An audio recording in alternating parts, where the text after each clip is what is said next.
I'm not talking about vloggers or influencers. I'm talking about regular Chinese people. And no, my answer isn't because technology makes it easy or because social media gives people dopamine hits. Those are global things. Everyone loves likes. But that still doesn't explain why Chinese people specifically take more photos, post more photos, and post harder for photos than almost anyone else. Of course, I'm speaking in probabilities here. Not every Chinese person is a selfie addict. Just statistically, your odds are high. At first, I thought the answer was simple. Chinese people care about face. You know, face culture. It's about reputation, pride, image. But the deeper I looked, the more I realized it's not just about vanity. We can dig deeper. Revenge storytelling. China is a society made up mostly of one ethnic group, which means people share similar lifestyles, values, and social expectations. Add to that long tradition of collective memory shaped by official narratives, and you get a culture where individual voices were rarely recorded, let alone celebrated. From childhood, Chinese kids don't grow up with much room for self-expression. At school, they listen to teachers. At home, to parents. At work, to bosses. In the society, to the government. After years of living like that, you can imagine how much quiet pressure builds up. Then came the smartphone era, and suddenly everyone had a camera and an audience. It became a kind of revenge storytelling. Finally, I get to tell my own story. For the first time, ordinary people could explain who they are, how they live, and what they believe in. Platforms like WeChat Moments and Xiaohongshu became tools to make up for generations of missing self-expression. But how do you express yourself? With language or with pictures? Chinese people are not used to showing emotions through language. The culture values subtlety and restraint. So, photos became the safest outlet, a way to show without saying, to express without confessing. It's a quiet form of self-expression that finally feels safe.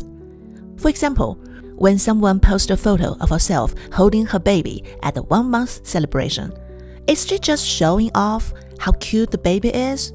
Not exactly. She also wants people to notice her, the mother, the one who miraculously got her body back. She's disciplined and thriving. When someone posts a book review, is he simply sharing his thoughts? No, he's showing that the book is the latest release, proof that he's keeping up with the intellectual frontier of the times. And when someone posts travel photos, do they really just want you to enjoy the scenery? Of course not. They want you to notice that location tag under the photo, a hidden, undiscovered spot. Not only do they have time and money to travel, they have taste. In China, a photo can say everything that you don't want to say out loud. You don't have to declare, "I'm a loving husband." Just post a picture of your wife holding flowers. You don't need to say, "I'm a good homemaker." A table full of dishes will do. You don't need to admit, "I'm tired." A sunset photo speaks for you. You don't need to shout, "I want that promotion." A late-night office selfie sends the message. And if you want to look chill and unbothered, just keep posting photos of your dog, your plants, and your tea. The fear of losing in a meaning-starved society. China is a largely atheistic society, pragmatic, realistic, focused on the here and now. So, where does the meaning come from? Unlike religious people who find purpose in heaven or in the afterlife, Chinese people search for meaning in the things of this world: grades, salaries, titles, marriages, children. But all of these are fragile. Good grades don't always lead to good universities. A degree doesn't guarantee a good job. A good job doesn't promise a happy marriage. Even a happy marriage may not last. On top of that, modern China changes with lightning speed. Education systems, housing policies, social norms, even moral rules can reset overnight. And with each reset, individual destiny resets too. So people turn to photography as a kind of spiritual anchor, a way to tie fleeting life to something eternal. Taking pictures of your child isn't just about cuteness. It's about the fear of them growing too fast. Taking pictures of your hometown isn't nostalgia.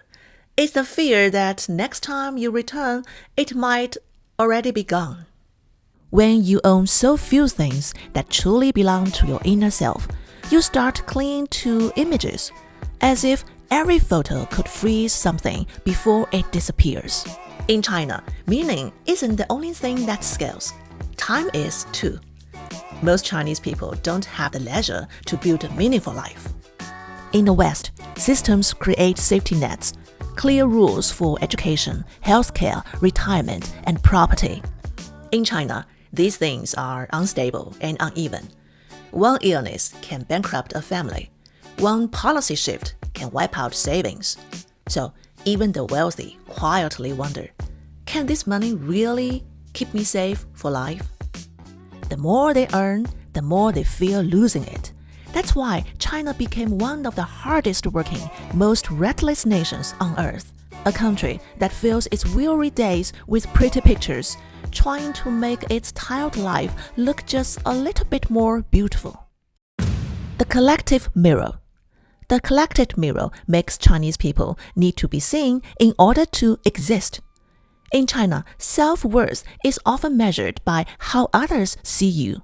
It's as if people don't quite believe that a person can live well without being witnessed. Take leftover women over 30 who stay single, couples over 40 who choose to be child-free, and young people who skip college to build their own path. These are not merely questioned. They are socially erased as wrong choices. A life that stands alone is seen as incomplete. To be meaningful, it must connect to others, to family, to peers, to society's approval. In China, a person's excellence exists only in comparison.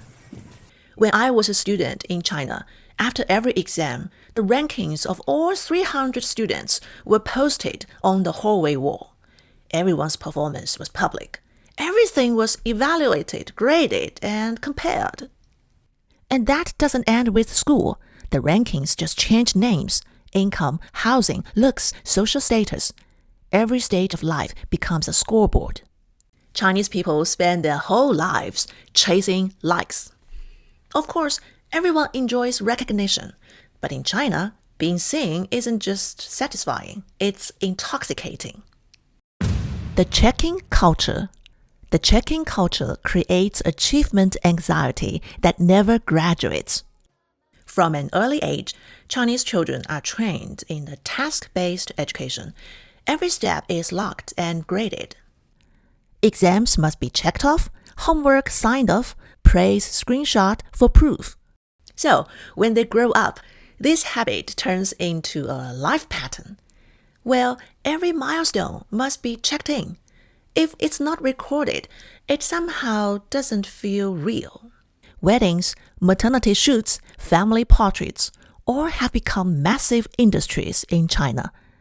Abroad, couples might just take a few candid photos on their wedding day. In China, people will rent a studio, bring outfits from every era, ancient, modern, Eastern, and Western, hire makeup artists, and spend thousands of dollars and 1 to 3 days creating a photo album. It's performance, like adults playing dress up. Every photo says, I've reached this stage, I did it right. But the truth is, real feelings don't need witnesses. They are quiet, private, and deeply personal. Like opening the door on a crisp morning and taking a deep breath, walking your dog at sunset, watching your two shadows stretch across the pavement, sipping tea while a movie line hits you right in the heart, eating hot pot alone and feeling completely, gloriously content. You don't need to tell anyone about those moments, yet they're full of meaning. They give you everything you need. They heal you. they quietly prepare you for whatever storms may come. The commercial photo culture, by contrast, is loud and formulaic, so eager to prove happiness that it forgets to feel it. It can drain the soul and dull our ability to truly experience the fleeting beauty of the present moment. The psychology of composition. This helps explain why middle-aged Chinese women, the famous 大妈s, love taking photos so much. In just a few decades, China has moved from scarcity to abundance. So people document their meals, travels, and luxury check-ins to prove that life has improved. It's a mix of compensatory consumption and compensatory recording. A cup of Starbucks, a trip to a tropical island, a Michelin dish. Each one quietly says, I deserve this kind of life now. But here's the tragedy. While the material life has been compensated, aesthetic life has not. What is beauty? What is the sensitivity to it? These things only emerge when utility fades away. And for most people, life has been too pragmatic and too rushed to ever develop a sense of beauty. Putting all these reasons together, it's no surprise that Chinese people love taking photos in such volume that they never go unnoticed. Wherever they go, they become part of the scenery themselves. When it comes to posing for that perfect shot, they never disappoint. The level of teamwork and body coordination could rival a dance troupe.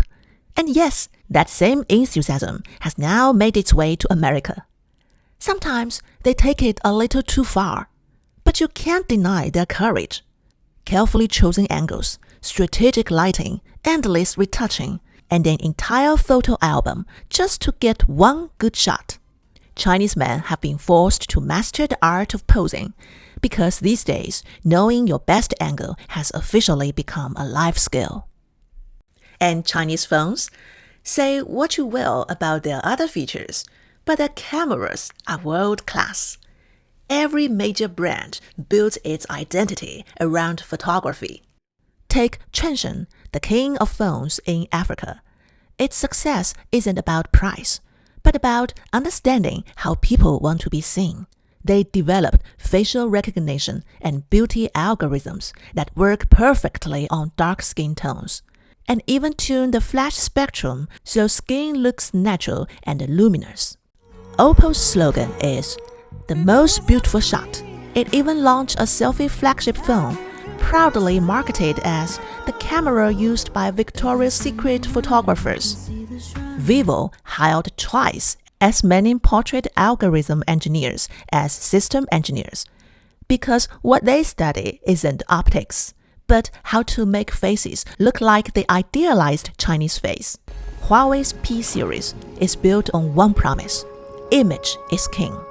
Their ads say things like, soften your mother's wrinkles, brighten the night sky. Finally, I'll say this: life is short. If taking photos truly makes you happy, go for it. Ignore what others think. As Nietzsche once said, modern man is a slave who lives happily among 3 M's: moment, manure, and mode. That means moment, opinions, and fashion. Okay, thank you so much for watching Zoo Talk. Until next time.